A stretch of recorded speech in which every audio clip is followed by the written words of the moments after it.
All right, welcome back. So after our first video where we discussed bird dog and how that works and helps with the core and strength of the core, we're going to go on to the next exercise, and that would be called the side bridge or the side plank.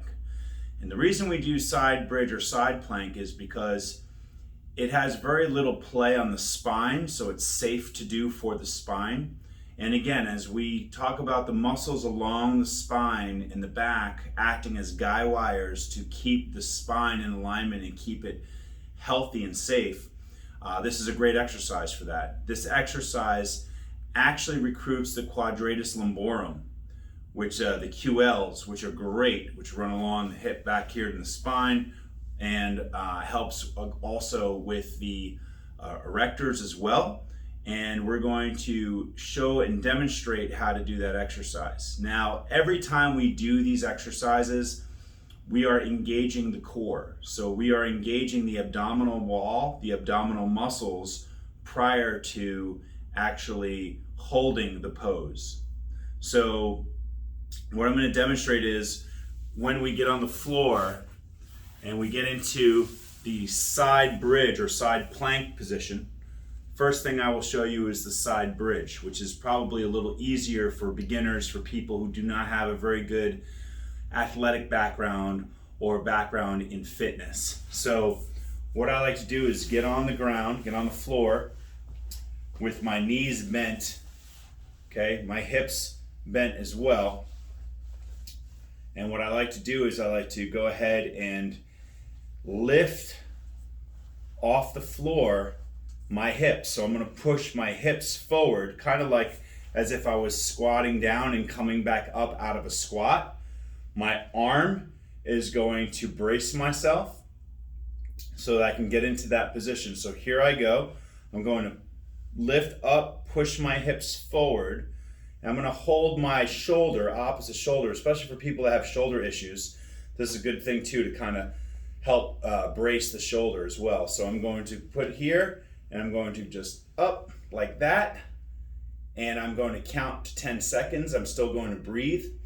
After my 10 seconds, I'm going to hinge the hips back and sit down just like that, okay?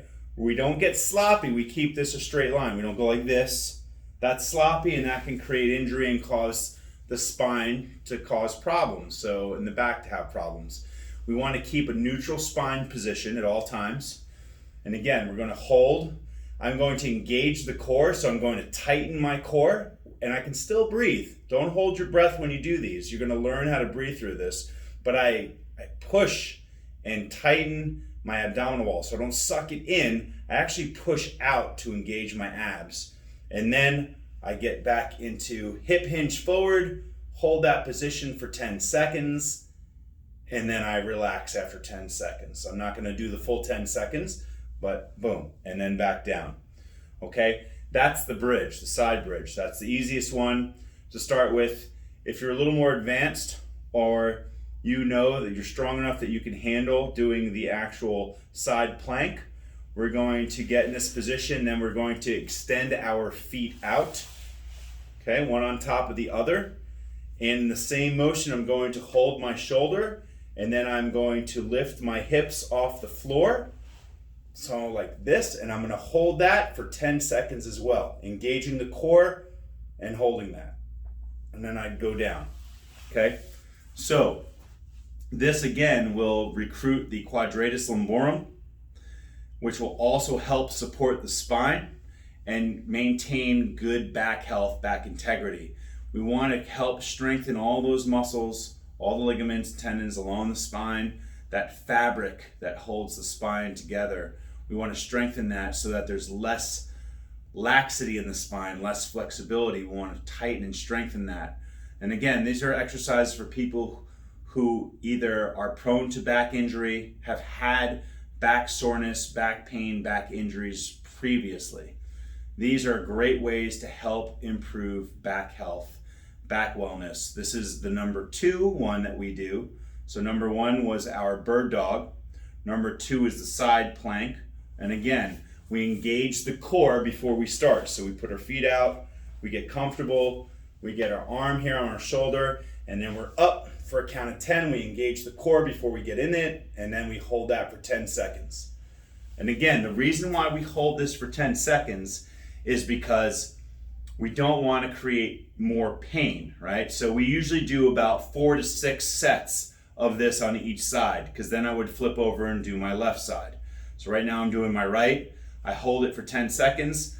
I'm sure I can hold it for 15 or 20 seconds, but again, the body can build up some acid and we don't want to create pain during the exercise, okay? So I would start out, if this is your first time doing this, you start out with about 3 or 4 sets of 10 seconds, each set, 10 seconds.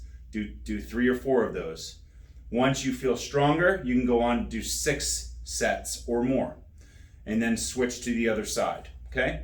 So the next video we will be discussing will be the third exercise, one of the big 3 by that Dr. Stuart McGill likes to promote.